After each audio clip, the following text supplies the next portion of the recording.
한번 따라 하실까요? 같은 믿음을 따라 나의 참 아들 된 디도. 같은 믿음을 따라 나의 참 아들 된 디도. 자, 오늘부터 금요 기도에 설교할 성경은 디도스입니다. 바울 서신 중에 우리 수요일 날 지금 강해하고 있는 디모데 전후서, 그리고 오늘부터 강해할 디도스를 목회 서신이라고 합니다. 목회자들이 특별히 어떻게 목회할 것인가에 대한 내용을 담고 있다 그래서 목회 서신 그렇게 이야기합니다. 목회 서신이면 목회하는 목사나 우리 교회 부교역자들이 읽고 묵상하면 되지 왜 성도들에게 목회 서신을 굳이 설교하느냐 반문하는 사람들이 있을지도 모릅니다. 하지만 이 질문은 에베소서라고 하는 성경이 에베소 교회에 보낸 편지인데 왜 오늘을 살아가는 우리가 읽어야 하느냐 하는 질문과 똑같은 어리석은 질문이라고 할 수 있습니다. 모든 성경은 언제나 우리 모두를 독자로 삼고 있으며 모든 성경은 또한 그것을 듣고 읽고 묵상하는 모든 사람에게 각자의 처지와 상황에 맞는 적용할 만한 은혜와 교훈을 주는 책이기 때문에 누구에게 쓰여졌느냐, 어떤 사람이 대상이냐 전혀 상관이 없습니다. 오늘부터 약 3달 정도 9번 내지 10번 정도 이 디도서 강해를 할 때 단순히 사도 바울이라고 하는 사람이 또 다른 목회자인 디도라고 하는 사람에게 보낸 편지가 아니라 하나님께서 저와 여러분에게 보내는 편지로 이해되고 또 그 속에 놀라운 은혜가 넘쳐서 저와 여러분이 이 세상을 살아가는 또 우리의 자녀들을 키우며 교회 안에서 세상에서 일하며 나아갈 때 좋은 통찰을 얻는 저와 여러분이 되시기를 예수님의 이름으로 축원합니다. 자, 서신서의 모든 편지에는 보내는 사람, 즉 발신자라고 하는 사람과 받는 사람, 즉 수신자라고 하는 사람이 있습니다.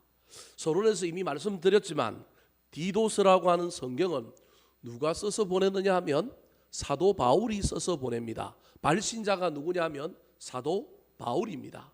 1절에 사도 바울이 발신자라고 자기를 분명하게 밝히고 있습니다. 우리 1절 말씀 같이 한번 읽어볼까요? 시작. 하나님의 종이요 예수 그리스도의 사도인 나 바울이 사도된 것은 하나님이 택하신 자들의 믿음과 경건함에 속한 진리의 지식과. 바울 사도는 보내는 편지에서 그 편지의 서두에 늘 인사말을 하면서 자신의 정체를 밝힙니다. 오늘 본문에서도 사도 바울은 자신의 정체를 위로 하나님을 향하여는 종이고 옆으로 사람들을 향하여서는 사도라고 하는 정체성을 가지고 있다고 고백하고 있습니다. 바울 사도가 자신을 하나님의 종으로 소개하고 있는 것은 하나님과 관계의 영역에서 절대적인 순종과 겸손을 표현할 뿐만 아니라 그것을 붙들려고 애를 쓰면서 인사말 속에 자기의 정체성을 드러내고 있는 것입니다. 또 한편으로는 사도라고 소개했는데 사도라고 하는 헬라의 이름 뜻은 보내다 또는 보내심을 받다라고 하는 뜻을 가지고 있습니다. 보내다, 보내심을 받았다라고 하는 말을 오늘날 현대어로 하면 대사입니다. 대사.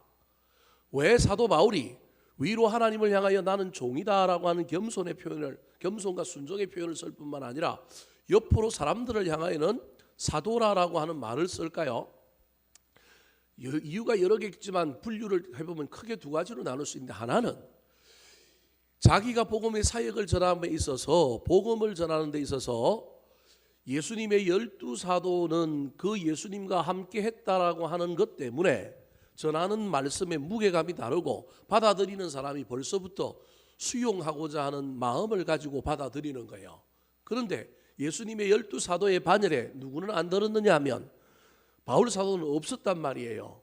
그래서 자기가 복음을 전하면 이 복음의 무게, 이 복음이 가지고 있는 내용과 달리 받아들이는 사람들이 이미 좀 깔고 보는 거예요. 좀 폄하하여 보고 말씀 자체를 말씀으로 받아들이지 않는 것, 심지어 자기가 전한 복음을 이단이라고 말하는 사람들이 생겼기 때문에 나도 사도다.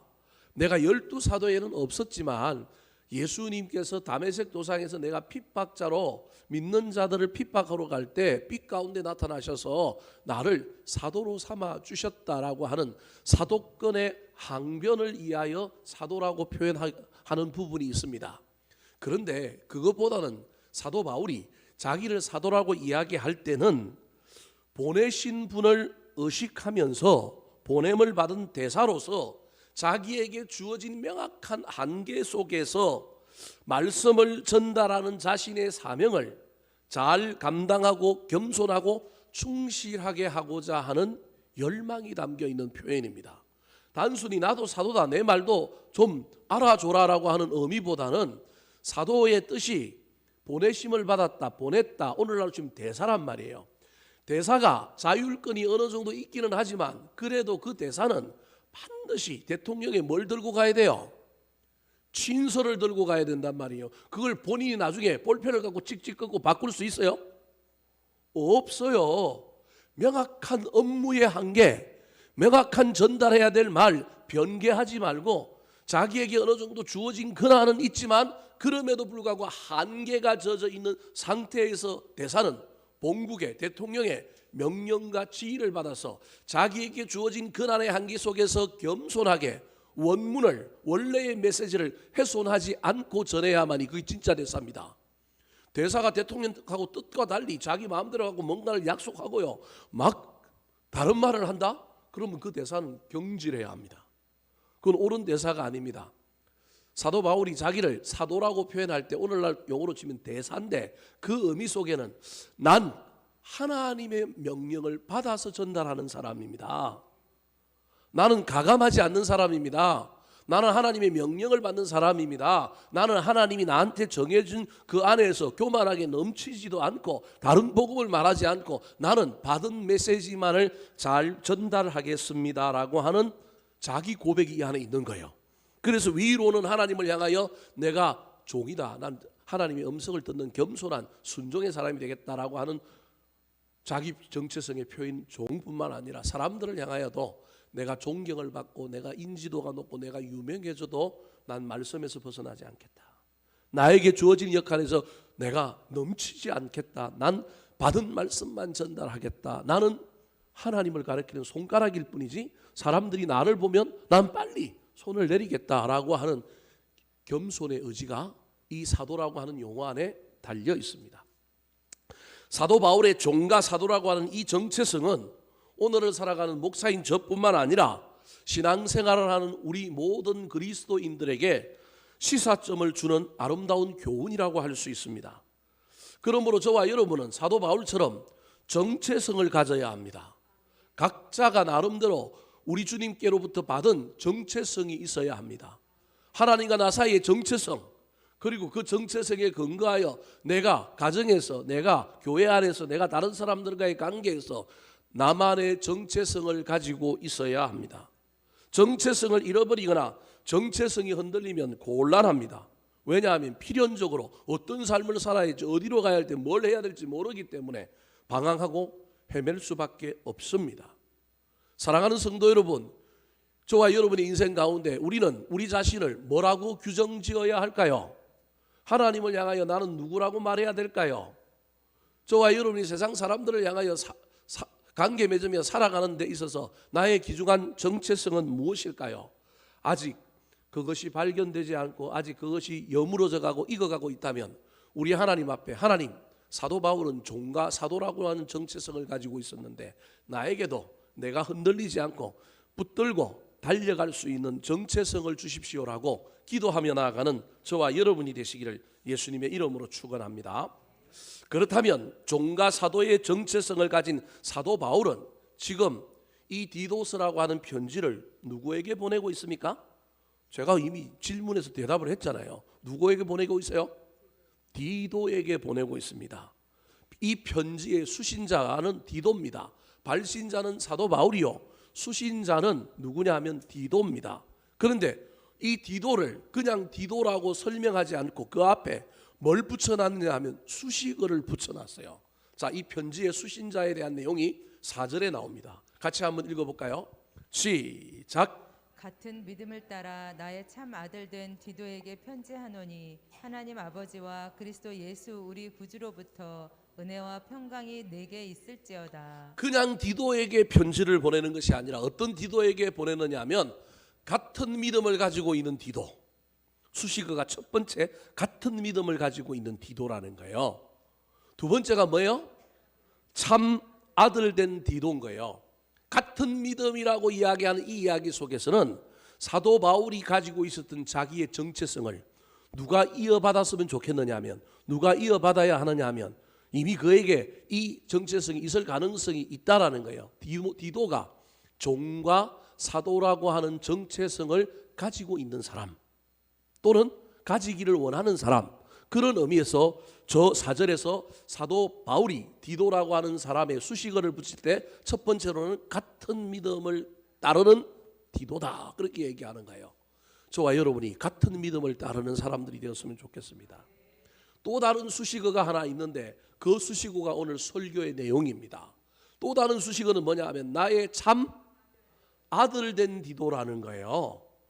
사도 바울이 신약 성경에서 어떤 사람을 향하여 아들이라고 표현한 사람은 세 사람밖에 없습니다. 한 사람은 디모데. 두 번째 사람이 오늘 본문에 나오는 디도. 세 번째 사람이 누구냐면 오네시모라고 하는 사람입니다. 오네시모를 빌레몬서 1장에 보면 갓친 중에 낳은 아들, 그렇게 표현합니다. 그러니까 사도 바울이 아들처럼 귀하게 여겼던 세 명의 존재가 있는데 그 중에 한 사람이 우리가 잘 알고 있는 디모데, 또 다른 한 사람이 누구냐면 디도라는 거예요.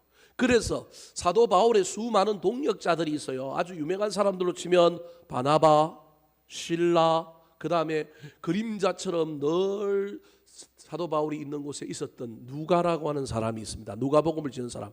이 사람은 의사고 사도 바울은 건강에 문제가 있는 사람이기 때문에 이 의사 누가가 수행 비서처럼 늘 사도 바울이 있는 곳에 따라다닌 거예요. 그래서 사도 바울을 따라다니느라고 보고 배운 게 많고 받은 게 많아서 뭘 지어요? 사도행전을 짓는단 말이에요. 뭘 지어요? 누가복음을 지었단 말이에요. 누가가 그림자 사도라고 이름이 붙여질 정도로 늘 사도 바울을 따라다녔습니다.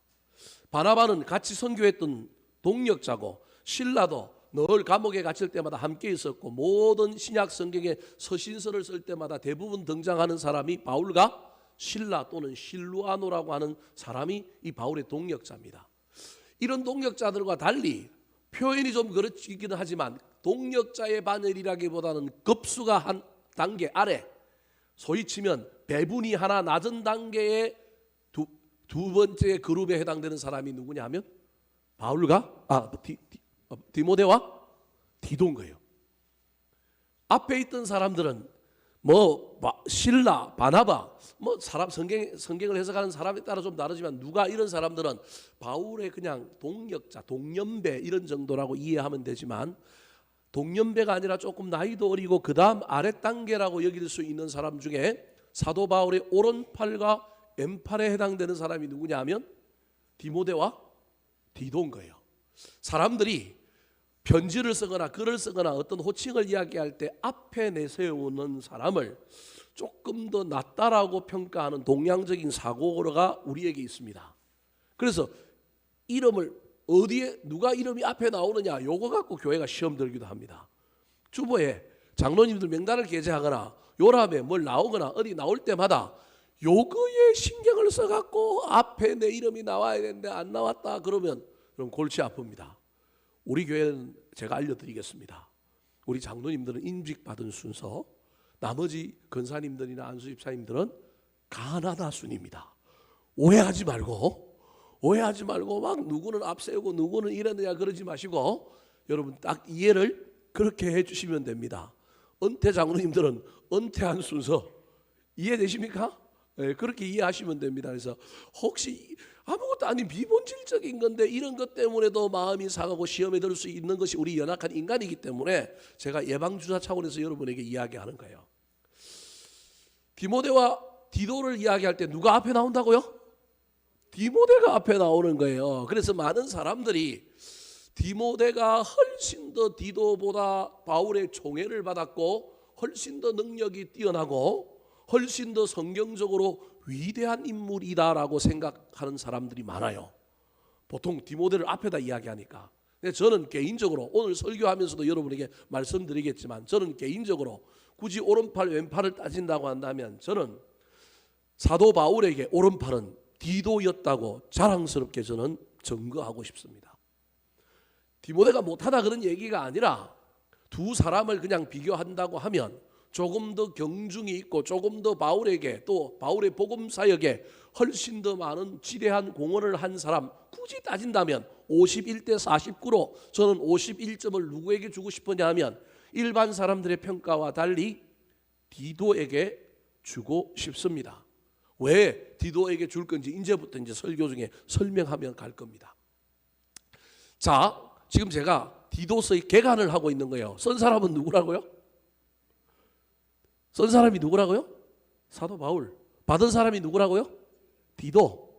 그럼 이제 그 다음에 우리가 어떤 성경을 읽을 때 생각해야 될 개간이 언제 어디서 이 편지를 적었냐는 거예요.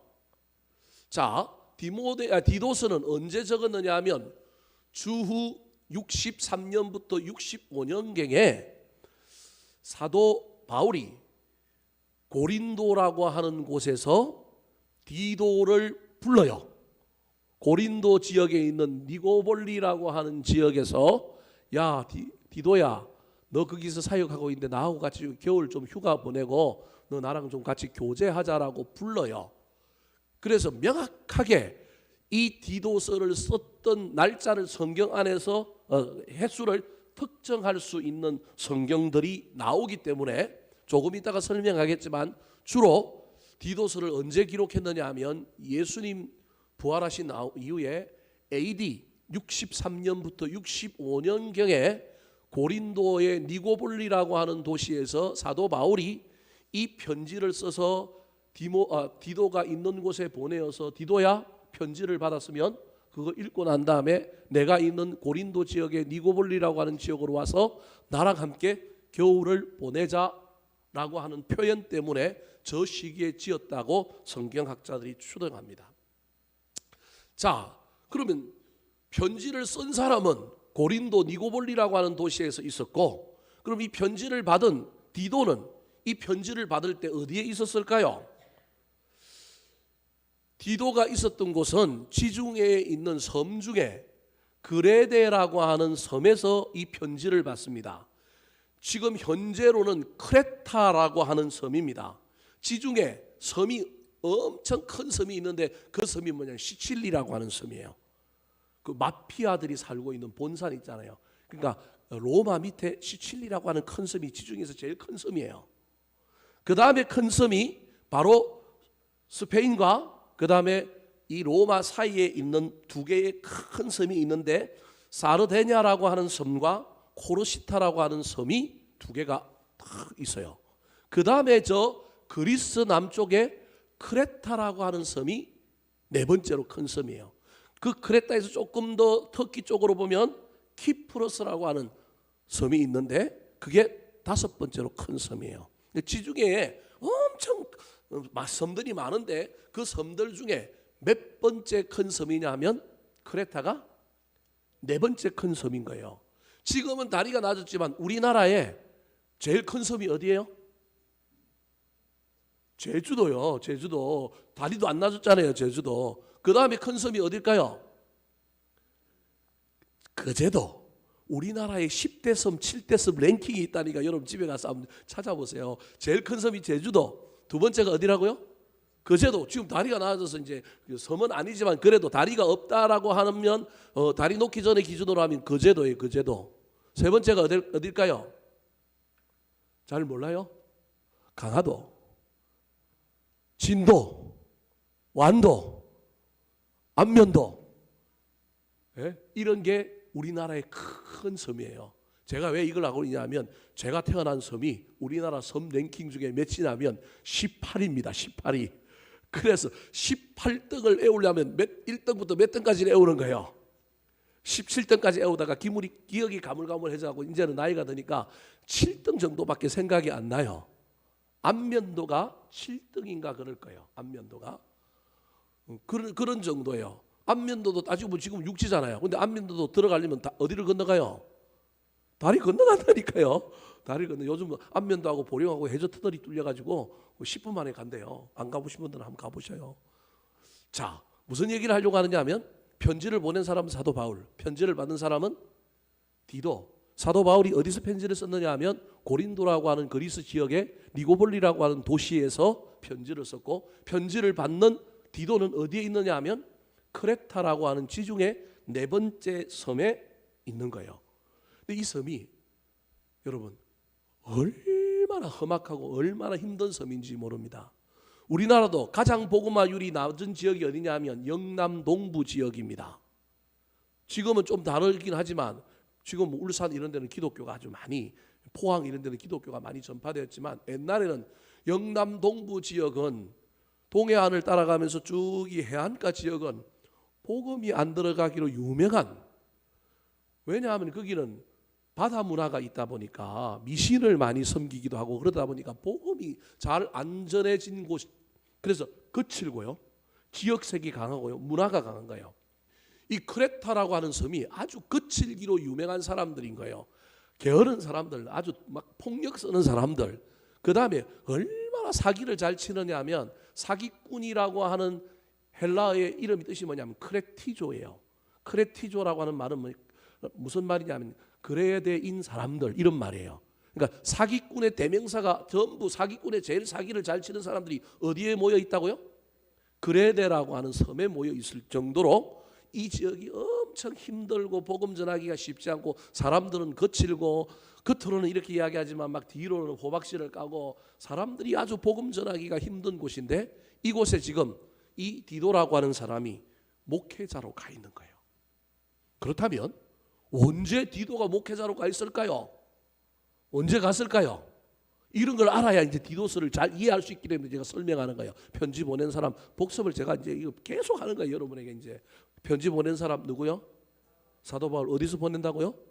고린도라고 하는 큰, 우리로 치면 경기도 지역의 니고볼리라고 하는 도시 해안가에서. 편지를 받는 사람은 누구라고요? 디도. 디도는 지금 어디에 있다고요? 크레타, 지중해의 4번째 큰 섬. 근데 이 섬이 별로 좋은 섬이 아닌 거예요. 사람들이 거칠고 악하고 막 음란하고 막 사기꾼들만 모여 있는 아주 힘든 곳에서 지금 뭐 하고 있냐면 목회 감독으로서 목회하고 있는 사람이 누구라고요? 디도인 거예요. 그러면 이 크레타라고 하는 섬에 교회가 언제 세워졌을까? 교회는 언제 세워졌느냐 하면 사도 바울이 3차 선교 여행을 끝나고 예루살렘에 올라가서 소동에 휩쓸려 가지고 죄인 신분이 됩니다. 그런데 사도 바울이 이때 내가 죄인 신분이 되어서 공짜로 배 타고 어디로 가고 싶은 거예요? 로마에 가서 복음을 전하고 싶은 거예요. 자기는 로마 시민권이 있어서 누구에게 재판을 받을 권리가 있느냐 하면 로마 황제에게 재판을 받을 권리가 있기 때문에 시민권자는 로마 군인이 극진히 모시고, 압송이긴 하지만 극진히 모시고 누구 앞에 데리고 가야 돼요? 황제 앞에 데리고 가야 되는 거예요. 로마로 데리고 가야 되는 거예요. 때릴 수도 없는데 막 때렸다가 나중에 천부장이 막 자기 놀래버리잖아요. 나는 돈을 주고 산데 너는 어떻게 해야 되냐? 나는 남연수부터 뭐 했다고요? 로마 시민이다. 그러니까 급수가 낮은 거예요. 신라 시대에 성골이 있고 진골이 있었던 것처럼 이게 급수가 다른 거예요. 같은 로마 시민권자지만 이 사도 바울을 폭동을 일으켰다고 두드려 팼던 천부장이 깜짝 놀라고 극진히 모시는 거예요. 그래서 이 천부장이 사도 바울을 압송하기 위하여 배를 타고 지중해를 가로질러 로마로 가는 거예요. 그때 탔던 배가 알렉산드리아호라고 하는 배를 타요. 나중에 이 배가 파선을 해서 아드라 무테노라고 하는 배를 타게 되는, 바꿔 타서 아도라 무테노라고 하는 배를 타게 되는데 이 배가 나중에 파선을 해요.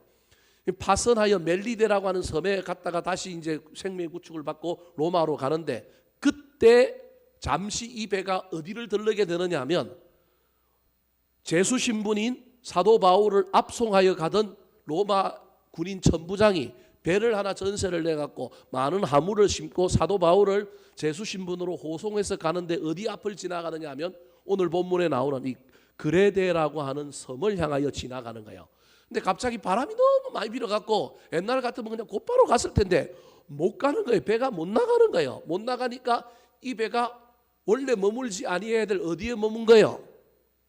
그레데라고 하는 섬에 머물게 된 거예요. 이때 교회가 생기는 거예요. 자, 사도행전 27장 7절 8절 같이 한번 읽어볼까요? 시작. 배가 더디가 여러 날 만에 간신히 내도 맞은편에 이르러 풍세가 더 허락하지 아니하므로 살몬의 앞을 지나 그레데 해안을 바람막이로 항해하여 간신히 그 연안을 지나 미항이라는 곳에 이르니 라세아 시에서 가깝더라. 성지순례의 마지막 코스가 저거예요. 7절 8절이에요. 육상으로 가던 성지순례가 있는데, 육상으로 가던 그리스 로마 성지순례가 끝나고 나면요, 저 7절 8절 때문에 저때 사도 바울이 지났던 모든 섬을 배를 타고 다 지나가는 무슨 코스가 있다고요? 해상 코스가 있어요. 저도 못 가봤어요. 저기를 갔다 온 사람은 제가 만나는 봤는데, 목사님들 중에서도 성지순례 갔다 온 사람들 중에서도 일부 극소수만 저걸 갔다 오는 거예요. 사도 바울의 해상 코스를 따라 갔다 오는 거예요. 아유, 기가 막혀요. 하여튼 별의별 일들이 다 있는 거예요. 중요한 건 지중해를 지나서 이 배가 가는데 바람이, 풍세가 너무너무 강하게 맞바람이 불어오는 바람에 못 나가는 거예요. 그러다가 그레데라고 하는 섬이 나타나니까 이 섬을 바람막이로 하고 섬 옆을 끼고 뭐 하는 거예요? 가는 거예요. 그래도 배가 안 나가서 8절에 보니까 간신히 그 그레데 해안 연안을 지나가다가 그레데라고 하는 섬, 미항이라고 하는 섬에 잠시 뭐 한 거예요? 머무른 거예요. 이때 사도 바울의 일행이 어디에 도착하게 된 거냐면 그레데라고 하는 섬에 도착한 거예요. 사도 바울은 기회만 나면 뭐 할까요? 선교하고 전도하고 뭘 세울까요? 교회를 세우는 거예요. 얼마나 있었는지는 정확하게 알 수 없는데 9절과 10절에 보면 이 섬에 사도 바울이 그래도 꽤 오래 있었다는 걸 알 수 있습니다. 자, 27장 9절 10절 말씀 같이 한번 읽어볼까요? 시작. 여러 날이 걸려 금식하는 절기가 이미 지났으므로 항해하기가 위태한지라 바울이 그들을 권하여 말하되 여러분이여 내가 보니 이번 항해가 하물과 배만 아니라 우리 생명에도 타격과 많은 손해를 끼치리라 하되. 자, 미항이라고 하는 그레데에서 항구에 들어갔는데 그때 절기가 하나 온 거예요. 그 절기가 오니까 절기 때문에 사람들이 일을 안 하는 거예요. 절기를 지켜야 되니까. 그런 바람에 배가 뭐 한 거예요? 출항을 곧바로 못 한 거예요. 그래서 절기를 지키느라고 꽤 오랫동안 이 그레데 섬에 사도 바울의 일행이 머문 거예요. 그리고 절기가 이제 지났으니, 끝났으니 이제 배를 타고 가자고 하는 거예요. 근데 이 절기가 지나면 바다는 바람이 더 거세지는 거예요. 더 거세져서 위험해지는 걸 누가 아느냐 하면 사도 바울이 알아요.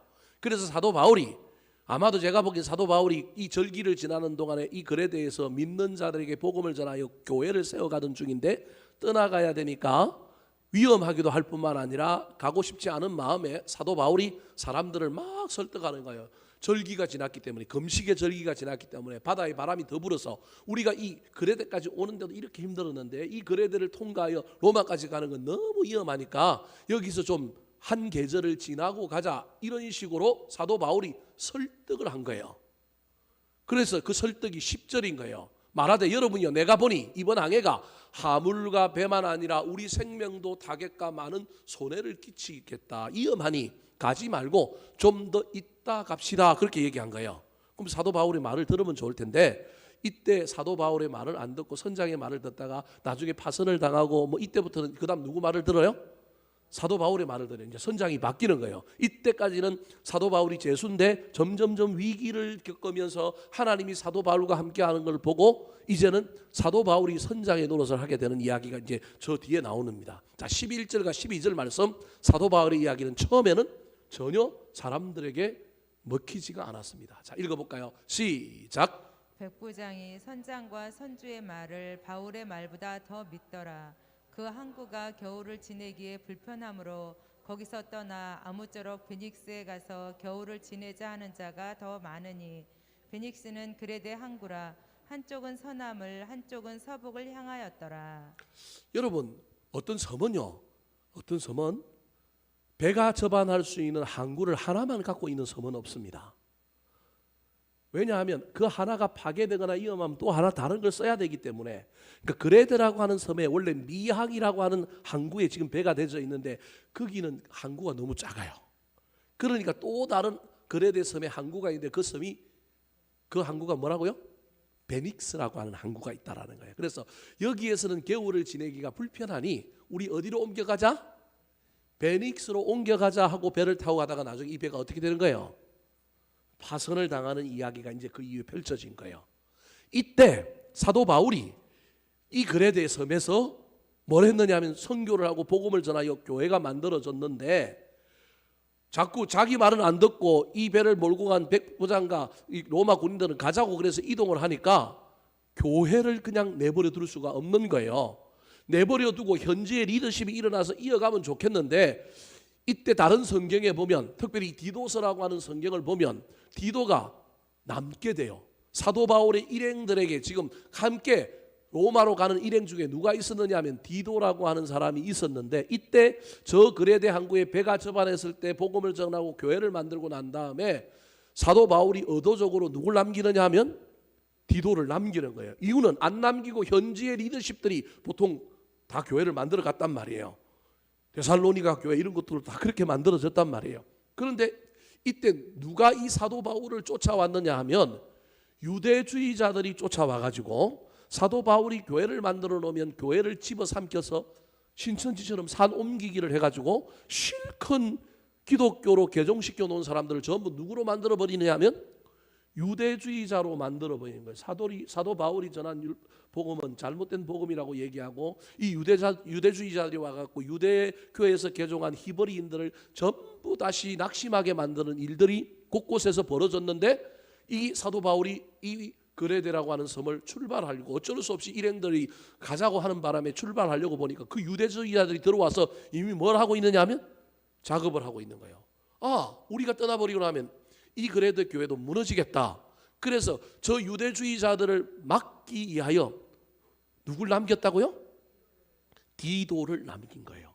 자, 오늘 본문 뒤쪽에 있는 1장 5절 같이 한번 읽어볼까요? 1장 5절 시작. 내가 너를 그레데에 남겨둔 이유는 남은 일을 정리하고 내가 명한 대로 각 성에 장로들을 세우게 하려 함이니. 그 현지의 리더십 장로들을 세워서 교회가 자생하여 굴러갈 때까지 유대주의자들의 공격을 막아내고 교회를 세우는 조직교회로 만드는 역할을 감당할 목회자로 누굴 남겨놓았느냐 하면 디도를 이 그레데라고 하는 섬에 남겨놓은 거예요. 그리고 사도 바울은 어떻게 한 거예요?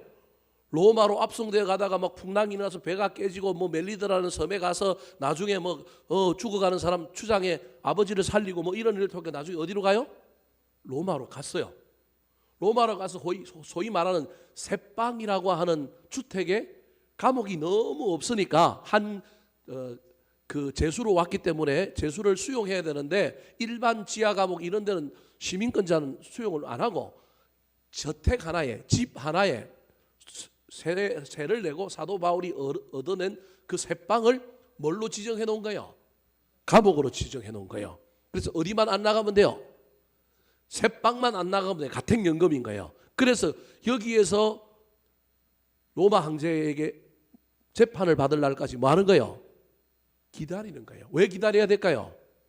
황제가 전쟁도 해야 되고 황제가 일도 많은데 하루에 몇 명 재판할까요? 근데 재판 받으러 온 사람 얼마나 많을까요? 그러니까 재판을 엄청나게 기다리는 거예요. 기다리는 거예요. 얼마를 기다렸다고 얘기하냐면 18개월을 1년 6개월을 로마 새빵에서 사도행전 28장에 보면 기다렸대요. 1년 6개월 기다렸다가 로마 황제한테 재판을 받는데 결국은 뭐가 됐어요? 무죄. 이해되셨습니까? 사도행전 28장 이후의 이야기는 바로 1년 6개월 동안 그 새빵에서 가택연금 상태에서 사도 바울이 있는 가운데 찾아오는 사람들, 데리고 오는 사람들, 들어오는 올 수는 있으니까 누구만 못 나가면 돼요. 바울만 못 나가면 되니까 들어오는 사람들에게 뭐 했느냐 하면 전부 복음 전하고 그래서 로마에서 막 교회가 또 사도 바울 때문에 막 교인들이 만들어진 거예요. 그래서 1년 6개월 동안 복음 전하면서 가택연금이긴 하지만 그 안에서 성경 공부하고 그 안에서 막 사람들을 양육하고 로마 교회가 막 풍성해진 거예요. 그런데 1년 6개월 만에 드디어 로마 황제에게 재판을 받았는데 무죄 석방을 받은 거예요. 무죄 석방을 받은 이 사도 바울이 이제 무죄가 되었으니 내가 로마에 와서도 복음을 전하여 교회를 세웠으니 사도 바울의 평생의 꿈은 어디예요? 다시스, 스페인. 그 당시 땅끝까지 복음을 전하라. 그런데 그때 땅끝이 어디냐면 오직 성령이 너희에게 임하시면 너희가 권능을 받고 예루살렘과 유대와 사마리아와 어디까지 가라고요? 땅끝까지 가라는 거예요. 그래서 사도 바울의 가장 최종 선교의 목적은 어디로 가는 거예요? 땅끝 가는 거예요. 그 땅끝이 어디예요? 스페인. 그래서 스페인을 가려고 준비를 하는 거예요. 가택연금했으니까 운동도 안 했으니까 몸도 만들어야 되고, 그래서 나와가지고 몸도 만들고 좀 휴가를 보내고 휴식을 보내고 준비하는 거예요. 그동안 만들었던 로마 교회가 우리가 헌금될 테니까 스페인 가서 복음 전하십시오. 그래서 군자금도 만들어지고 이제 뭐만 만들어야 되느냐 하면 몸도 좀 만들고 리프레시를 하고 난 다음에 어디로 가려고 하느냐면 스페인을 가려고 하는 거예요. 그때 누가 생각난 거예요? 혼자서 그레데 섬에 자기는 1년 6개월 동안 이렇게 와서 이리 세월을 지냈는데 혼자서 1년 6개월 동안 그레데 그 험한 사람들과 싸우면서 교회를 지키면서 일꾼들을 임직식을 거행하고 일꾼들을 세우고 있는 누가 생각난 거예요? 디도가 생각난 거예요. 그래서 자기가 보내는 휴양지 고린도의 니고볼리라고 하는 곳에 누굴 불러요? 이 디도스라고 하는 편지를 보내면서 네가 이 편지 읽고 나랑 같이 와서 좀 쉬었다가 다시 네가 가서 교회를 잘 세우는 사명을 감당해라. 그 얘기가 디도서 3장 12절에 나와요. 자, 3장 12절 같이 한번 읽어볼까요? 시작. 내가 아데마나 두기고를 내게 보내리니 그때에 내가 급히 니고볼리로 내게 오라. 내가 거기서 겨울을 지내기로 작정하였노라. 그래서 디도서는 언제 지어졌는지를 아는 거예요. 사도 바울이 로마 황제한테 받은 황제에게 재판을 받은 때가 AD 63년이란 말이에요. 그러니까 빠르면 재판 바로 끝나자마자 또는 늦으면 사도 바울이 다시서 스페인으로 선교 여행을 출발한 게 AD 65년인 거예요. 그러니까 63년과 65년 사이에서 이 니고볼리라고 하는 고린도 지역에 있는 도시에서 사도 바울이 이 편지를 써서 보내고 내가 여기서 휴양하고 이제 선교 가려고 준비하고 있으니 휴가 보내고 있으니 너 이 편지 받으면 이곳에 와서 나랑 같이 좀 지내자. 저게 디도서 3장 12절에 나오는 이야기인 겁니다.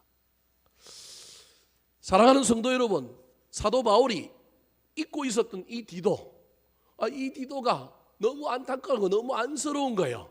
그래서 자기가 휴가를 보내고 있는 이 지역에 이 디도를 불러서 이 디도에게 격려할 뿐만 아니라 또 편지를 보내서 디도가 그 험한 곳에서 목회하고 교회를 세우는데 도움을 주기 위하여 디도서라고 하는 편지를 쓰는데 이 편지 서두에 아까 4절에 읽었던 것처럼 사랑이 가득 담긴 애칭, 호칭을 뭐라고 쓰고 있느냐 하면 같은 믿음을 따라 참 아들 된 뭐라고요? 디도라는 거예요. 그냥 디모데는 사랑하는 아들 디모데 그러는데 디도를 향하여는 뭐라고 한다고요? 참 아들 같은 믿음이라고 하는 이야기를 통하여 내가 가지고 있는 사도와 종과 사도라고 하는 정체성을 가지고 너 나의 대리자로 네가 이 글에 대해서 열심히 사역하고 있다. 이게 엄청난 칭찬인 거예요. 뿐만 아니라 디모데에게도 하지 않았던 칭찬을 하고 있는데 그냥 아들이라고 하지 않고 사랑하는 아들이라고 하지 않고 사랑보다 한 급수가 더 높은 뭐라고 얘기한다고요? 참 아들이라는 거예요. 대단히 누굴 높이고 있느냐 하면 디도를 높여주고 있는 겁니다. 자, 그렇다면 사도 바울이 디도를 그렇게 높여주면서 그렇게 부르고 있는 이유는 뭘까요? 왜 같은 믿음을 따라 참 아들 된 디도라고 얘기할까요? 디도에게 어떤 진면목이 있을까요? 첫 번째입니다. 따라 하시겠습니다. 자기 사역의 열매와 증거였기 때문입니다. 자기 사역의 열매와 증거였기 때문입니다. 디모데는 부모들에 의하여 신앙의 내공이 기초가 만들어져서 누구에게 온 사람이냐 하면 사도 바울에게 온 사람이에요. 하지만 디도는 처음부터 이방이었는데 처음부터 개종시키고 회심시키고 성경 공부시키고 제자 훈련시키고 나중에 목사 만들고 선교사 만드는 거예요. 누가? 바울이 처음부터 끝까지 자기가 다 빚어서 만든 거예요. 디모데는 조금 바탕을 만들어 놓은 걸 자기가 만든 거예요. 누가 대생하기 전에 밑그림을 그려 놓은 걸 그 밑그림에 색칠한 건 사도 바울인 거예요. 그게 디모데인 거예요. 그런데 디모데는 처음부터 흙을 자기가 파갖고 반죽해갖고 처음부터 만들고 전부 빚어서 공이 많이 들어간 사람이 누구라고요? 디도인 거예요. 그러니까 이 디도에 대한 애착이 이 디도에 대한 생각이 훨씬 더 디모데보다 누구에게 더 크냐 하면 사도 바울에게 더 큰 거예요. 그게 어디에 나오느냐 하면 여러분 갈라디아서 2장 1절에 보면 사도 바울이 갈라디아 교회 편지를 쓰면서 예루살렘 공의회가 열렸을 때 자기가 누굴 데리고 갔다고 이야기하느냐 하면 디도를 데리고 갔다고 얘기합니다. 자, 갈라디아서 2장 1절을 먼저 읽어보고 설명을 할까요? 시작. 14년 후에 내가 바나바와 함께 디도를 데리고 다시 예루살렘에 올라갔나니. 자, 사도행전 15장에 나오는 이야기를 갈라디아서 2장 1절에 한 절로 요약을 해서 딱 설명을 해요.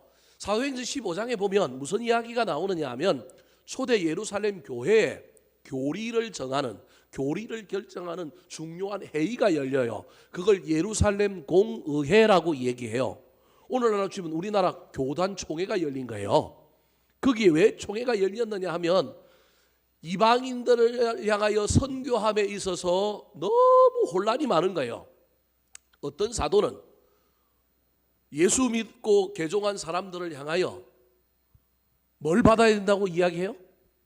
할례를 받아야 된다고 얘기하는 거예요. 왜냐하면 유대인들은 할례를 다 받았으니 이방인이 개종하여 예수를 믿는 기독교인이 되면 이방인은 우리하고 다른 신체에 문제가 있는데 할례를 안 받았으니까 할례를 받아야만이 뭘 받는다고요? 구원을 받는다는 거예요. 사도 바울은 대표적으로 아니다. 할례와 상관없이 믿고 세례만 받으면 뭘 받은 거다? 구원 받는 거다. 그래서 이것이 각 지역마다 다 차이가 나는 거예요. 여러분 우리 교단이 올해부터 중요한 결정을 하나 했어요. 만 15세 이상만 무슨 세례를 줬느냐 하면 성인 세례를 줬어요. 15세 이상만 되면 자기 믿음으로 고백하여 세례를 받을 수 있다고 생각하여 정식 세례는 15세 이상만 줬어요. 그리고 0세부터 2세는 무슨 세례만 준 거예요? 유아 세례만 줬어요. 그러면 중간에 몇 살부터 비어 있어요? 3살부터 14살까지가 비어 있는 거예요. 그래서 13살부터 14살까지 비어 있는 이 계층을 향하여 이번에 뭘 줄 수 있다? 어린이 세례를 줄 수 있다. 이번에 우리 교단이 헌법을 바꿨어요. 줄 수 있다. 대신에 그 아이들이 15세가 되어서 어차피 입교할 거라는 거예요. 유아 세례자도 입교할 거고 어린이 세례 받은 사람들도 입교할 건데 입교할 때 걔네들이 그때 받은 세례를 그대로 유효함을 받아서 물 세례를 안 주어도 되고 또 받겠다 그러면 뭐 하면 된다는 거예요? 주면 된다는 거예요. 그래서 이제는 우리 교단은 전 세대가 다 어떤 나이 때 있든지 본인이 믿기로 결정하고 세례 받기로 결정하면 뭘 줄 수 있어요? 세례를 줄 수 있어요. 알고 계시면 됩니다. 옛날에는 우리는 0세부터 2세까지만 주고요. 그 다음에 만 15세부터만 세례를 줬어요. 그런데 이걸 통일을 해서 그러면 세례가 일반적으로 구원의 징표인데 그럼 3살부터 14살에 갑자기 교통사고 받아 죽은 애들은 그러면 구원 못 받냐? 이런 놀라운 신학적인 문제가 생긴 거예요. 이 문제를 해결하기 위하여 꼭 세례 받아야만이 구원 받는 건 아니지만 일반적으로 믿음이라고 하는 정표를 우리는 세례로 이야기하는데 그 세례에 공백이 없게 만드는 일을 한 거예요. 지역마다 초대교회 때도 세례와 관련하여 생각이 다 다른 거예요. 모인 사람들이 다 다르니까. 그래서 여러분 유대인들만 모여 있는 데는 뭐 이거 고민 안 해도 되잖아요. 고민 안 해도 되잖아요. 근데 유대인들만 모여 있는 데는 나 할례 받았으니 뭘 안 받겠다고요? 세례 안 받겠다는 거예요. 나는 할례 받았고 난 입으로 나 예수 믿는다 그러니까 나는 할례 받은 것으로 나는 그냥 세례로 가름할 테니까 나 세례 안 받을래요. 이런 유대인들이 모여 있는 장소에는 이런 문제가 생긴 거예요. 헬라인들은 뭐만 받느냐 하면 세례만 받았단 말이에요. 헬라인들이 모여 있는 지역에서는. 그래서 이 사람들은 할례가 뭔지도 모르고 할례 그거 뭐 신경도 안 써요. 근데 어떤 지역에 가니까 유대인들도 있고 누구도 있어요. 헬라계 유대인들도 있고 헬라인들도 있는 거예요. 헬라인들 중에 이방인들 중에 예수를 믿은 사람들은 신앙생활에 헷갈리는 거예요. 유대인들은 뭘 받아야 된다 그래요? 할례를 받아야 된다고 그러고 헬라인들은 또 뭐라고 얘기해요? 세례만 받는다고 된다는 거예요. 이것 때문에 서로 막 네가 가짜니 진짜니 막 싸우는 거예요. 이 문제를 해결하기 위하여 예루살렘 사도들이 모여가지고 전부 이 문제를 우리가 공식적으로 정하자. 그래서 모인 회의가 예루살렘 공의회인 거예요. 이때 이방인의 선교에 앞장섰던 사도 바울의 입장은 뭐냐 하면 사도 바울의 입장은 할례는 필요 없이 뭐만 받으면 된다? 세례만 받으면 된다라는 거예요. 그래서 나중에 이 모든 회의의 결론이 뭘로 결정됐느냐 하면 뭐 여러 가지가 결정됐지만 그 중에 가장 대표적인 건 할례를 받아야 되느냐 안 받아야 되느냐의 문제는 사도 바울의 의견이 채택이 돼 갖고 할례 없이 뭐만 받으면 되는 걸로 결정이 됐냐면 세례만 받으면 되는 걸로 결정됐어요. 이때 세례만 받아도 된다라고 하는 것을 증명하기 위하여 사도들에게 12사도들이 모여 있는 곳에 공개적으로 청문회 절차를 거칠 때 그 청문회 대상자로 누굴 데리고 간 거예요? 디도를 데리고 간 거예요. 할례 안 받고 세례만 받아도 믿음이 대단하다. 청문회 한번 해봐라. 테스트 한번 해봐라. 그 대표로 사도 바울이 누굴 데리고 갔느냐 하면 디도를 데리고 간 거예요. 디도를. 물론 이것 때문에 예루살렘에 소동이 일어나요. 디도는 뭘 안 받았어요? 할례를 안 받았는데 어디 들어간 거예요? 성전에 들어갔단 말이야. 예루살렘 성전에 들어가니까 난리가 나는 거예요. 유대주의자들은 할례 안 받은 자들이 이방인은 성전에 들어가면 안 되잖아요. 어디까지만 가야 돼요? 이방인의 뜰까지만 가야 되는데 사도 바울이 의도적으로 데리고 간 거예요. 그래갖고 막 소동이 일어나고 난리가 났단 말이야. 여하튼 이때 사도 바울이 자기 신앙, 자기 선교의 열매, 자기의 사역의 증거로서 데리고 간 인문, 자기가 그동안 공을 들여서 제자 훈련을 하고 수많은 사람을 양육했지만 그 수많은 양육한 사람들 중에 자기가 가장 보라는 듯이 자랑스럽게 내세울 임무를 하는 사람을 데리고 갔는데 그 사람이 누구라고요? 그러니까 디도를 얼마나 귀하게 여겼다는 거예요. 사랑하는 성도 여러분, 저와 여러분이 누군가에게 열매였으면 좋겠습니다. 제가 제 아내하고는 간혹 이런 얘기를 하는데 우리 교인들에게는 그렇게 얘기하면 그럼 나는 열매가 아닙니까? 뭐 이럴까 봐 제가 대놓고는 말을 못하지만 제가 우리 교회 와서 신앙생활하면서 목회하면서 내 신앙생활에 열매가 있다. 어떤 사람은 내 신앙생활의 열매다. 어떤 일은 내 신앙의 내 목회의 열매다. 이런 이야기들을 합니다. 여러분 이게 얼마나 멋진 일이에요.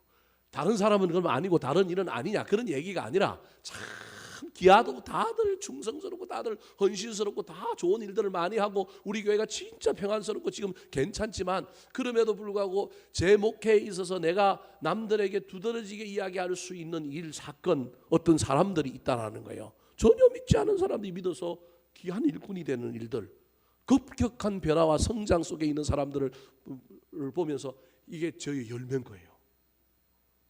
저와 여러분의 이런 열매가 있어야 합니다. 뿐만 아니라 나도 누군가에게 뭐가 되면 좋아요? 열매가 되고 자랑거리가 되면 얼마나 좋겠습니까?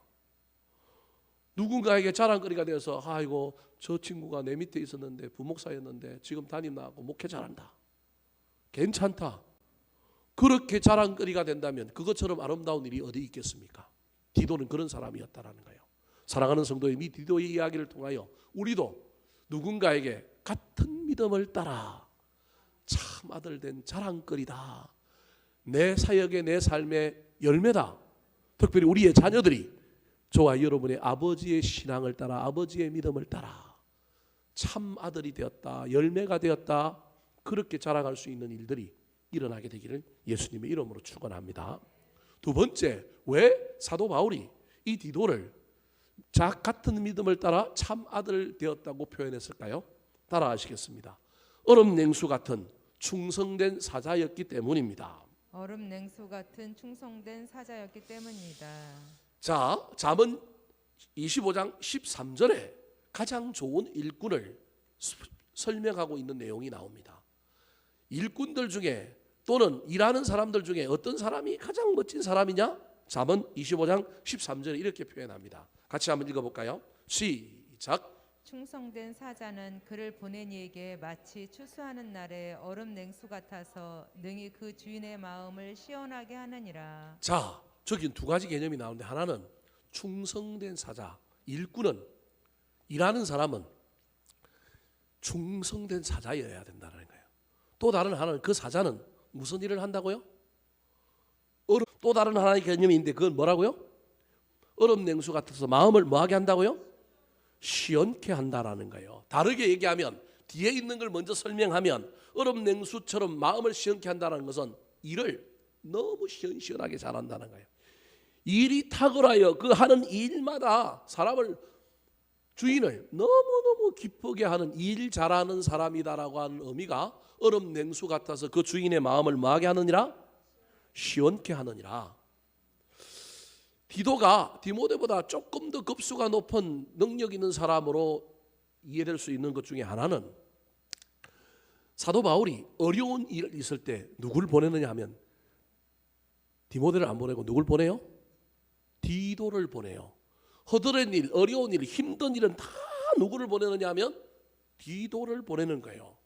여러분, 그래서 제가 여러분에게 수요일날 설명했지만 충성이라고 하는 단어는 충성되이 여겨 나에게 직분을 맡겼다고 할 때 그 충성이라고 하는 말은 피스톤이라고 하는 히브리어에서 나왔는데 이 피스톤이라고 하는 말은 어떤 어원과 닮아 있느냐 하면 피스토스라고 하는 믿음이라고 하는 단어와 다 있다라는 거예요. 그러니까 충성하는 사람의 특징은 나를 어디로 보내든 무슨 일을 하든지 난 누굴 믿어요? 하나님을 보내요. 나를 그곳에 보낸 하나님, 이유가 있어서 나를 그곳에 보내셨다라고 하고 하는 믿음이 있는 사람이에요. 충성된 사람은 뭐가 있는 사람이라고요? 믿음이 있는 사람이에요. 믿음이 있기 때문에 일을 가려 하지 않아. 보내면 가는 거예요. 이게 나한테 유익하냐 옳으냐를 따지지 않는 거예요. 그러니까 디도는 어떤 사람이냐면 충성된 사람인 거예요. 사도 바울이 가라고 하면 가는 거예요. 왜냐하면 누굴 믿기 때문에, 하나님을 믿지만 동시에 누굴 믿기 때문에, 제가 의뢰하는 정답은 사도 바울을 믿기 때문에, 지도자를 믿기 때문에, 여기에 내가 필요하기 때문에 보냈구나. 가보니까 엉망이고 막 정신 사납고 막 그런데도 불구하고 사도 바울이 나를 보낸 건 사도 바울이 내가 보지 못하는 안목으로 내가 여기 필요하다는 걸 깨닫고 나를 여기 보냈다라는 거예요. 충성은 그래서 믿음이라니까요. 믿음이 있는 사람이 충성할 수 있다니까요. 믿음이 없는 사람은요, 따져야 된다니까요. 생각해 봐야 된다니까요. 고려해 봐야 된다니까요. 디도는 그런 사람이었어요. 가라고 하는데 무조건 가는 거예요. 근데 가서 아무리 상황과 환경이 어려워도 어떻게 하는 사람이에요? 일을 똑 부러지게 해서 주인의 마음을 어떻게 하는 사람이라고요? 시원하게 하는 사람이에요. 예를 들어 볼까요? 예루살렘 교회에 기근이 일어났어요. 고린도전서 8장에 나오는 이야기예요. 기근이 일어났어요. 그래서 예루살렘 교회가 너무 궁핍했어요. 그랬더니 주변에 있는 교회들을 통하여 사도 바울이 어머니 교회인 모교회인 예루살렘 교회를 돕기 위하여 뭘 모으자 그랬냐면 헌금을 모으자 그래요. 그런데 그러면 어머니 교회가 피해를 입었으면, 기근이 일어났으면 예루살렘에만 기근이 일어났을까요? 아니면 딴 데도 기근은 일어났을까요? 안 일어났을까요? 안 일어났을까요? 지중해 끈이기 때문에 같은 피해를 입었어요. 피해의 경중만 다를 뿐이에요. 그러니까 예루살렘이 훨씬 더 심하게 입은 거예요. 동쪽에서 불어오는 동풍 때문에 자연재해가 일어나서 많이 입은 거예요. 그러나 다른 지역에도 똑같이 시중에 연안에 똑같은 기후 이상으로 말미암아 많은 어려움을 겪었는데도 불구하고 우리가 덜 입었으니, 덜 입은 곳에서 그래도 우리 어머니 교회가 고통을 당하고 있으니 헌금을 모아가지고 도와주자라는 거예요. 여러분, 이게 반대가 만만치 않게 일어날 거예요. 그런데 이 일을 위하여 이 반대를 무릅쓰고 이 일을 이룰 뿐만 아니라 어떤 막 갈등이 일어나지 않고 이 일을 잘 감당할 사람이 누굴까? 사도 바울이 고민하다가 누굴 보내요? 오늘 정답은 다 누구라고요? 디도를 보낸 거예요. 디도가 가가지고 모든 사람들을 잘 설득하고 원망과 시비도 없이 헌금 잘 걷어가지고 어디까지 전달해줘요? 돈의 사고도 하나도 없이 돈도 잘 전달해가지고 예루살렘 교회에 탁 전달해준 거예요. 사도 바울이 딱 보니까 기가 막힌 거예요. 일을 너무 잘하는 거예요. 그리고 막 힘들고 어려워도 보내면 가는 거예요. 따지지도 않고 묻지도 않고 가서 하는 거예요. 그래서 사도 바울이 고린도전서 8장 23절에 보면 이 디도의 충성스러운 모습, 이 디도의 헌신하는 모습, 이 디도의 이런 일 잘하는 모습을 이렇게 표현합니다. 디도를 향하여 엄청난 수식어를 붙여놓습니다. 같이 한번 읽어볼까요? 시작. 디도로 말하면 나의 동무요, 너희를 위한 나의 동역자요, 우리 형제들로 말하면 여러 교회의 사자들이요, 그리스도의 영광이니라. 디도가 어느 곳에도 소용이 없는 인물이 아니라는 거예요. 어느 곳에서도 다 유익하고 어느 곳에서도 다 기가 막힌 사람이라는 거예요. 나한테는 뭐라고요? 사도 바울에겐 동무 1호자라는 거예요. 옆에 있는 친구라서 위로가 된다는 거예요. 그리고 너희를 위하여는, 너희는 이 주변에 있는 교회들을 얘기하는, 너희들을 위하여는 뭐라고요? 동력자라는 거예요. 뿐만 아니라 여러 교회를 돌아다니면서 얼마나 많은 일을 했으면 여러 교회에 뭐라고요? 사자라는 거예요. 더 나아가서 우리 주님 예수 그리스도에게는 뭐라고요? 영광된 사람이라는 거예요. 주님을 영광스럽게 하는 사람인 거예요. 사람에게도 하나님에게도 기가 막힌 일 잘하기로 유명한 사람, 그것도 판이 다 깔려져 있는 곳에 가서 일하는 사람이 아니라 그 판이 어떠하든지 간에 충성, 믿음이 있어서 보내신 사람의 그 마음과 뜻을 받들어 그곳에 가서 일을 기깔나게 해가지고 마음을 시원케 함으로 말미암아 어느 계층, 나를 보낸 사람에게만, 목사님에게만 충성하고 목사님 마음만 기쁘게 하는 것이 아니라 그 일을 하면서 상대방에게도 주변 사람에게도 다 칭찬을 받는 기가 막힌 사람이 누구냐면 디도라는 겁니다. 사랑하는 성도 여러분, 지금 저와 여러분은 사람을, 주변의 사람들을 시원케 하는 사람입니까? 아니면 근심케 하는 사람입니까? 나는 핑계하며 골라서 순종하는 사람입니까? 아니면 정말로 믿음으로 충성하는 사람입니까? 나를 보내신 곳에, 부르신 곳에 이유가 있다고 생각하고 최선을 다해 힘들어도 이를 악물고 그냥 해보는 사람입니까? 아니면 따져보고 저와 여러분을 판단하는 사람입니까? 디도에게서 그 디도의 아름다운 충성의 모습을 잘 보고 배우는 저와 여러분 되기를 예수님의 이름으로 축원합니다. 마지막으로 왜 사도 바울이 디도를 향하여 같은 믿음을 따라 참 아들 된 디도라고 얘기할까요? 따라 하시겠습니다. 위로와 기쁨의 사역자였기 때문입니다. 위로와 기쁨의 사역자였기 때문입니다. 자, 디도는 일을 잘하는 얼음 냉수와 같은 사람입니다. 뿐만 아니라 일을 가려하거나 자기 생각을 가지고 일하는 사람이 아니라 부르신 곳에서, 보내신 곳에서 오로지 충성하는 사람입니다. 그렇다고 일 잘하는 사람들이 빠질 수밖에 없는 오류가 하나 있는데, 일을 잘 하다 보면, 목표와 일 중심으로 살다 보면 일하다가 다른 사람에게 상처를 주고 자신도 상처를 잘 받습니다. 더 나아가서 일은 이루었지만 사람은 떠나가고 공동체와 조직은 엉망이 되어버릴 때가 많습니다. 앞으로 들어왔는데 뒤로 나중에 막 까지는 일들이 막 일어나는 게 하는 일들을 주로 감당하는 사람들이 있다라는 거예요. 저도 옛날에는 그런 사람 중에 하나였어요. 일 잘하는데 일하고 나면 막 여기저기 시체들이 널브러져 있고 여기저기 막 사람들이 막 힘들어하고, 나는 일한 것 때문에 의기양양한데 다른 사람들은 저 사람이 일하면 나 같이 앞으로 일 안 할래 이럴 정도로 어려움을 주는 사람들이 있는 거예요. 근데 디도는 그런 사람이 아니었다라는 거예요. 디도는 일을 잘하는 동시에 세밀하고 감성적이고 인격적인 사람이라서 그가 가는 곳에는 일만 되어지는 것이 아니라 사람이 위로를 받고 치유와 회복이 일어나고 기쁨이 넘쳤다라는 거예요. 사도 바울이 고린도 교회가 문제가 있어서 고린도 교회에 편지를 보내는데, 편지를 성경학자들에 따라서 4번 보냈다고 하기도 하는데 제가 보기엔 편지를 3번 보내요. 고린도전서와 고린도후서 이 사이에 무슨 편지를 보내느냐면 눈물의 편지라고 하는 걸 보내요. 이때는 눈물을 흘리면서 이를 악물고, 전서와 후서에는 격식을 차려가면서 혼낼 건 혼내고 또 칭찬할 건 칭찬하고 표현의 수위도 좀 줄이고 이러지만 정말로 화가 나가지고 됐다 뭐라고 하는 편지가 있는데, 그 편지가 무슨 편지냐면 눈물의 편지인 거예요. 이 편지를 누군가에게 들려보내야 되는데 이 편지를 누가 들고 가야 될까?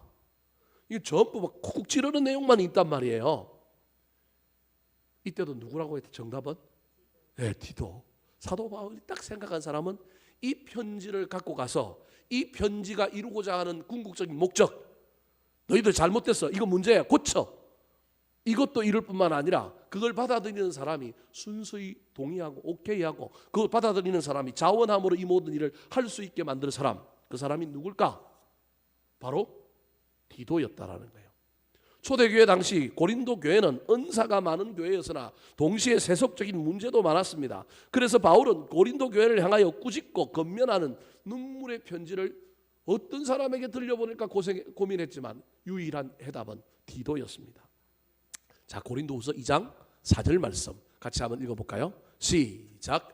내가 마음에 큰 눌림과 걱정이 있어 많은 눈물로 너희에게 썼노니 이는 너희로 근심하게 하려 한 것이 아니요 오직 내가 너희를 향하여 넘치는 사랑이 있음을 너희로 알게 하려 함이라. 자, 저기 고린도 후서잖아요. 고린도 후서인데 고린도 후서를 지금 써서 보내고 있는데 그 편지 안에 내가 전에 많은 눈물로 너희에게 뭐 했노니?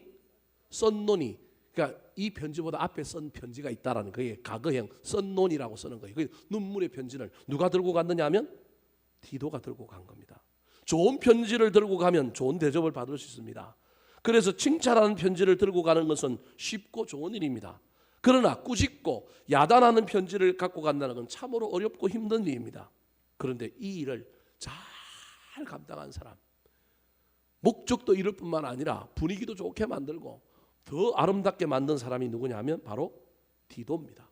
그래서 이 디도를 향하여 이 눈물의 편지를 갖고 가고 이 일을 잘 처리했기 때문에 이 고린도 후서를 쓰면서 디도를 됐다 이 편지 안에 칭찬합니다. 자, 고린도 후서 7장 5절 6절 말씀 같이 한번 읽어볼까요? 시작.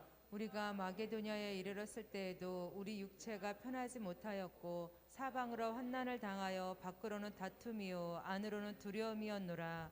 그러나 낙심한 자들을 위로하시는 하나님이 디도가 오므로 우리를 위로하셨으니. 육체도 편하지 못하고 사방이 환난이고 밖으로는 다툼이요 안에는 두려움인데 이때 이 모든 것을 해결한 사람이 누구라고요? 디도가 오니까 뭐가 찾아왔다고요? 위로가 찾아왔다는 거예요. 일만 잘하는 것이 아니라 분위기도 좋게 만들고 상처난 사람 어루만지고 회복시키는 은사를 가지고 있는 사람이 누구라고요? 디도인 겁니다. 자, 7장 7절 말씀 시작. 그가 온 것뿐 아니요 오직 그가 너희에게서 받은 그 위로로 위로하고 너희의 사모함과 애통함과 나를 위하여 열심 있는 것을 우리에게 보고함으로 나를 더욱 기쁘게 하였노니라. 위로만 한 게 아니라 뭐도 했다고요?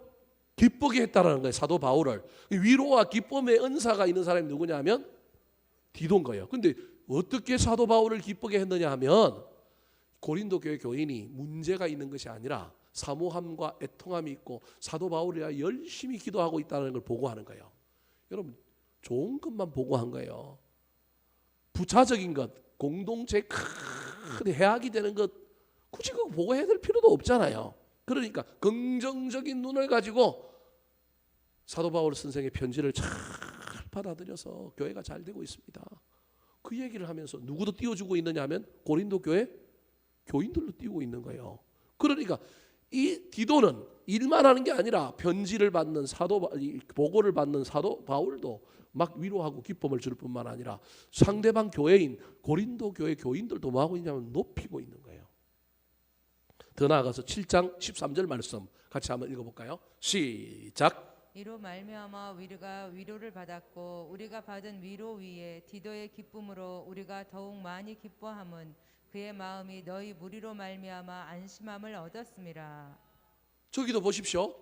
사도 바울에게 위로를 줄 뿐만 아니라 받은 위로에 디도가 기쁨으로 기쁨을 더해줬다는 거예요. 그런데 저 노란색 글씨 다음이 훨씬 더 제가 보기 더 중요해요.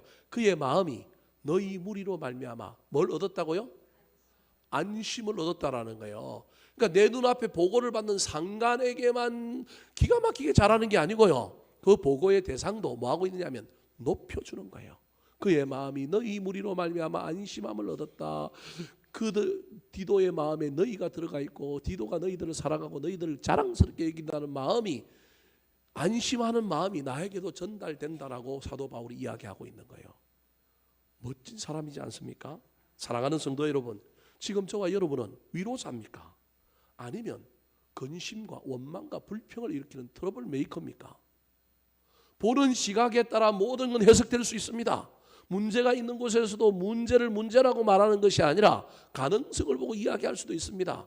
정말로 그 문제가 우리 공동체는 무너뜨릴 것 같고 정말로 그 문제가 엄청난 문제라서 범죄해야 하는 이야기라면 하십시오. 그렇지 않다면 디도에게서 저와 여러분이 잘 배워서 할 수만 있다면 좋은 방면을 보고 말할 수 있었으면 좋겠습니다. 나는 누군가에게 기쁨을 가져다 주는 복음의 사람입니까? 한편을 기쁘게 하려고 또 한편을 깎아내리고 있지는 않습니까? 한편을 기쁘게 하면서도 또 상대편도 긍정적으로 만들어주고 대견스럽게 만들어주는 사람이었으면 좋겠습니다. 제가 부목사로 목회하면서 제일 힘든 사람이 이런 사람들이었습니다. 목회자들 중에서도 그런 사람이 있습니다. 담임 목사가 목회자를 통하여 교인들에게 조금 프레스를 걸거나 강압적으로 이야기하거나 또는 조금 부담되는 일을 시킬 때 자기 용으로 만들어서 이 일을 해야 되는데, 야 이거 필요하니까 우리 같이 한번 해보자. 야 이거 하면 하나님도 기뻐하시고, 야 이거 하면 목사님도 좋아하실 것 같은데, 이렇게 이야기해야 되는데 뭐라고 얘기하냐면, 나는 하기 싫은데 누가 하라 그런다고요? 목사님이 하라 그런대요. 해요 그냥. 그거에 동의하지 않는 사람은 모든 원망을 누구한테 할까요? 자기는 어렵고 담임 목사는 그냥 욕먹는 사람으로 쏙 만들어 놓는 거예요.